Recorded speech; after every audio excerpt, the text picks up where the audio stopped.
Hey there, welcome back to High Infidelity, the best channel for cheating stories. Like and subscribe to channel for more spicy stories. Now, let's get into today's story video. Crazy day, but the divorce is final. My ex-wife and her father, and I hammered out a settlement agreement in mediation last week. It took all day, but we finished. Basically, it's over because we all agreed. Only one side is required to prove it to the court. That day, I was gracious and let the children remain with her since she had relatives visiting from out of town. We swapped days, attempting to offer an olive branch. For some reason, I feel she has messaged me every day since then. I disregarded the most of it, since it had nothing to do with the kids. My mother fell and shattered her hip and leg on Thursday night. My poor mother is also a saint. She has devoted her life to her family, particularly my mentally challenged elder sister. Friday was prove-it day, and I was thinking about more than just the divorce. It moves rapidly with simply me and my lawyer present. Remember that we have already agreed on everything, so this is just basic information for the courts to accept what everyone has signed and agreed on. I received my gals since today is my return day from last week's swap. My ex-wife messaged me about something, and I responded sarcastically, "Congratulations on obtaining the divorce you wanted." She cheated on me. She responded with a message saying she hasn't seen any documentation yet, so wait off. I informed her that I had gone before the court today, and that we would be divorced on June 11, 2021. Her communication halts. I'm not sure why, but I assumed she'd be pleased, because this was what she wanted. I'm about to start cooking supper with my middle kid when I receive a call from my ex-father-in-law, who asked me to come out and chat to him. We haven't communicated in weeks. I see him at my children's sports, and when I pick up and drop off my children, but we never talk. He's simply staring at me. I simply think he's been duped and will accept anything his daughter says him. Because this isn't typical, I took out my old phone and activated the recorder. I stepped out, and he's sitting in his pickup in my driveway. I went around to the driver's side, and he didn't get out. Instead, he had his window pulled down. He asked how you were going to go before the judge without her. I told David that this wasn't about him. He was there under my protest last week as well. I didn't marry you, and I'm not divorcing you, therefore, I'm not having this talk with you. At this time, I should have gone inside. If she wants to chat, I'll talk with her, but I'll remain out of this. He said that you will inform me. I poked my finger at him to emphasize my point, and he swatted at me and yelled, "Don't point at me." I informed him his daughter is an unfaithful woman who has been sleeping with a married guy since it's my home, and I'll point anywhere I want. I realize this is a stupid argument. He referred to me as a liar. I said that she had slept with more than one married guy and wrecked households. He pretended to be astonished at first, then inquired as to how I would know. I said that I had seen the invoices and paperwork. In addition, I spoke with the cheater's ex-wife. He reaches a point when he is unconcerned about the cheating. I wasted all of the money, he claims. She recently received thousands of dollars, and if he had to live with me, he would have cheated as well. He claimed to know everything. I said, I suppose not if you're unaware of her having relationships with married guys. His other two daughters have followed suit. I inquired as to how it felt to raise 3 adulteresses, that his facilitation is a contributing factor to the issue. What would his father think? His father was a very pious guy. He raised his beep. Well, I was very angry, but maybe I crossed a boundary. He reaches out and punches me in the arm. I protect myself and retaliate. I order him to come to a halt. I don't want to go to war with this old guy. He begins ranting at the judge once more. I explain the procedure, but he is still upset, claiming that their attorney failed to inform them. Not my fault. He begins to accuse me of being insane and that my son, his grandson, will be exactly like me.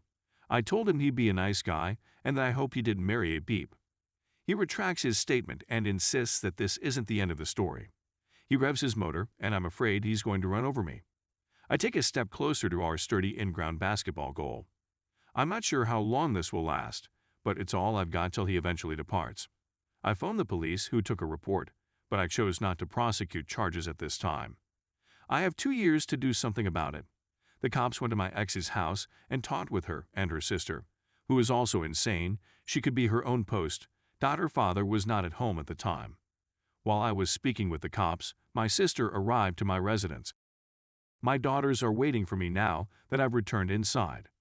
I had to fill them in on a few details since I think one of them saw the cops. They decided to go to bed since it was almost 10 o'clock. It was a somewhat depressing way to conclude the day. I hugged them and assured them I loved them and would keep them safe. I'm not sure what "this is not over" actually means, but I'm guessing he, ex-father-in-law, has something in the works. Nobody knows what he's thinking. I hope all of this nonsense made sense. I'll keep hope that things will improve from here. The fundamentals have been updated. Thursday night, my mother collapsed and shattered her left leg and hip. She had surgery on Friday morning. While she was in surgery, I went before the court to show my mediation in order to finalize my divorce. There is one more piece of paperwork that needs to be turned in. My ex and I were talking about the home Friday afternoon, since we were selling it, and I made a snide remark about being divorced, and she pretended she didn't know anything.